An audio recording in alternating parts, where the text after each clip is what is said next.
Hello friends, मैं हूँ रीना। स्वागत है आपका हमारे किचन रीना की रसोई आर के आर में।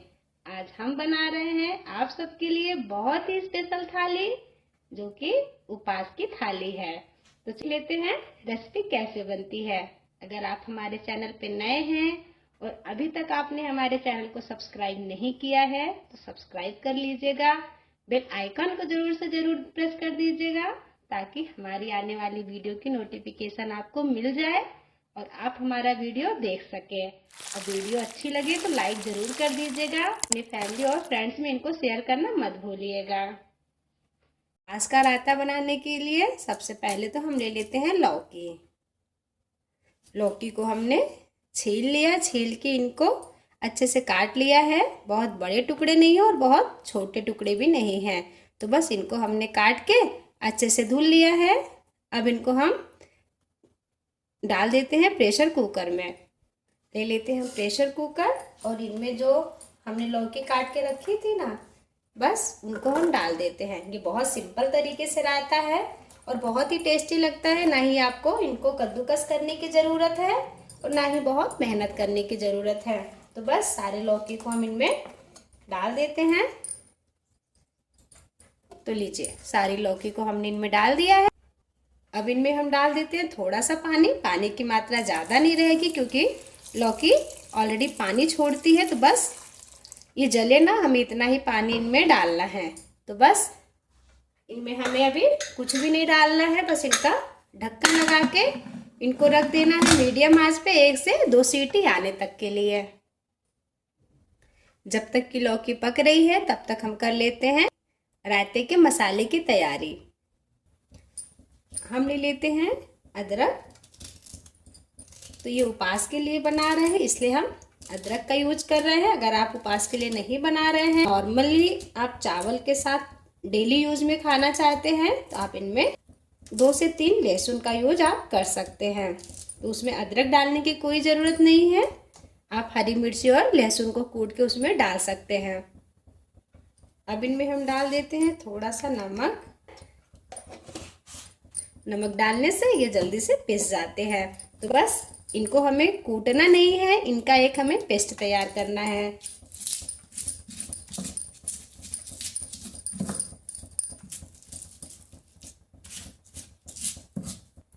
मैंने इसमें जीरा नहीं डाला है।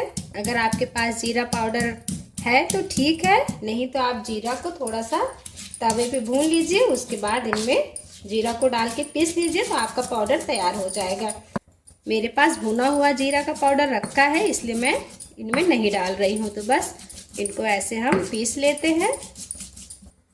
तो लीजिए, अदरक और हरी मिर्ची अच्छे से पीस गई है। नमक डालने के बाद ये थोड़ा सा लिक्विड फॉर्म में आ जाते हैं और ये जल्दी से पीस भी जाते हैं। अब इनको हम निकाल लेते हैं एक बर्तन में। अब हम ले लेते हैं एक बर्तन। अब इनमें हम डाल देते हैं दही। तो दही बहुत खट्टी मत लीजिएगा, थोड़ी सी मीठी रहेगी तो भी चलेगी, क्योंकि खट्टी दही होने के बाद ना अब जब रायते को रखेंगे तो ये बहुत ज़्यादा खट्टी हो जाएगी, फिर इनका टेस्ट बहुत अच्छा नहीं आता है। इसलिए हल्की सी मीठी दही ही आप लोग लीजिएगा। अब इनमें हम डाल देते हैं जो हमने अदरक और हरी मिर्ची का पेस्ट बनाया था ना, बस वो डाल देते हैं। तो ये आप अपने टेस्ट के हिसाब से डालिएगा, आपको कितना मसाला चाहिए। अब इनमें हम डाल देते हैं नमक। तो नमक भी आप अपने टेस्ट के हिसाब से डालिएगा, क्योंकि अभी हम इनमें लौकी भी ऐड करेंगे तो उसी के हिसाब से आपको नमक इनमें डालना पड़ेगा। अब हम इनमें डाल देते हैं भुना हुआ जीरा। तो मैं जीरे को ऐसे ही भून के हमेशा रखती हूँ क्योंकि काम जल्दी हो जाता है इससे। तो हमने डाल दिया है आधा चम्मच जीरे का पाउडर। तो बस अब एक विस्कर की मदद से इनको हम अच्छे से मिला लेंगे। जब तक कि हमारे सारे मसाले तैयार हो रहे हैं तब तक कि लौकी अच्छे से पक जाएगी। तो लीजिए, सारे दही और मसाले अच्छे से मिल गए हैं। तो बस अब इनको हम ढक देते हैं। जब तक कि लौकी पक रही है तब तक हम कर लेते हैं रायते के साथ खाने के लिए भगर के चावल। तुमने ले लिया है आधा कप भगर। अब इनको भी हम अच्छे से धुल लेते हैं। भगर को हमने अच्छे से धुल लिया है, तो बस अब हम चलते हैं गैस की तरफ।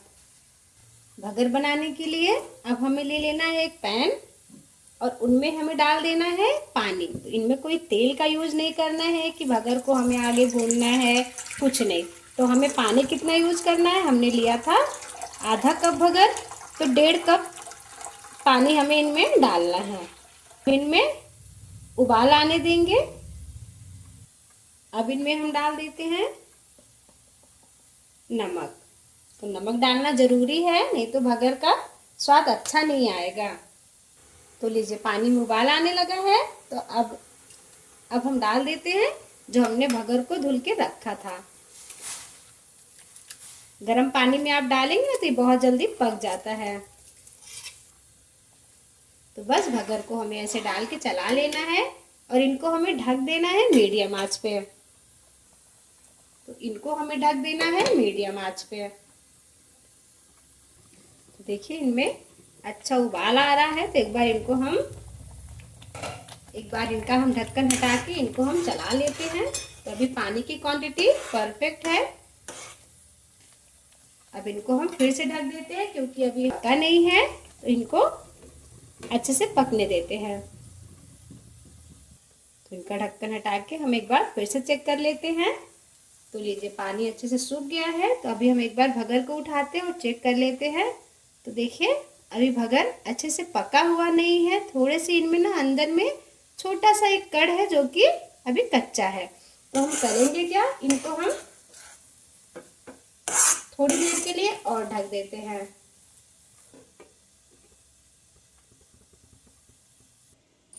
तो इनको हम एक बार चेक कर लेते हैं।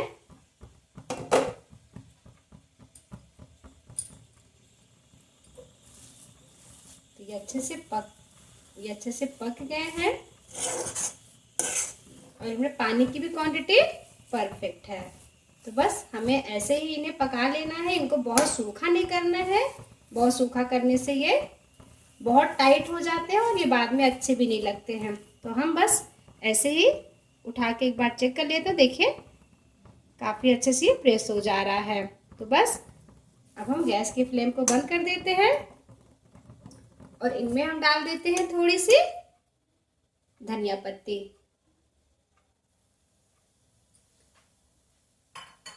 बस अब इनको हम ढक देते हैं। जब तक कि लौकी को हमने पकने के लिए रखा था, तब तक हमने रायते का मसाला और भगर बना के तैयार कर लिया है। अब एक बार इनका ढक्कन हटा के देख लेते हैं। बस एक चम्मच की मदद से इनको एक बार हम चेक कर लेते हैं। तो थोड़ा सा गर्म है, आप लोग बचा के आराम से करिएगा। तो ये अच्छे से पक गई है। तो बस अब इनके पानी को हम निकाल लेते हैं और इनको हम ठंडा कर लेते हैं। हमने इनके सारे पानी को निकाल दिया है और ये काफ़ी अच्छे से ठंडे भी हो गए हैं। तो इनमें पानी की मात्रा बिल्कुल भी नहीं रहनी चाहिए, नहीं तो जब ये हम दही में डालेंगे ना तो दही काफ़ी लिक्विड फॉर्म में आ जाएगी। तो बस अब हमें ले लेना है एक मैसर और इन मैसर की मदद से ना इनको अच्छे सा एक बारीक सा कर लेना है। तो लीजिए काफ़ी अच्छे से मैश हो गए हैं। अच्छा एक खास बात है कि अगर आपके पास मैसर नहीं है तो आप इनको हाथ से भी ऐसे अच्छे से बारीक कर सकते हैं, मतलब मसल सकते हैं अपने हाथों से। तो बस देखिए मैश करने के बाद इनमें काफ़ी पानी निकला है, तो इन पानियों को हमें अच्छे से छान लेना है। ले लेते हैं एक स्ट्रेनर और उनमें जो ये लौकी है वो डाल देते हैं।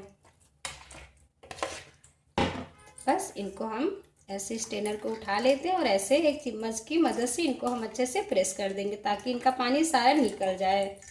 तो लीजिए सारे पानी को हमने निकाल लिया है। तो अब इन पानी को आप फेंकिएगा मत। जब आप कोई भी सूप बनाए ना तो वेजिटेबल स्टॉक के रूप में इनको यूज़ कर सकते हैं। तो बस इनको हम रख देते हैं साइड में और ले लेते हैं दही। दही मतलब जो हमने मसाला बना के तैयार किया था। अब इनमें हम डाल देते हैं लौकी तैयार करके रखी थी वो। अब इनको भी हम अच्छे से मिला लेंगे।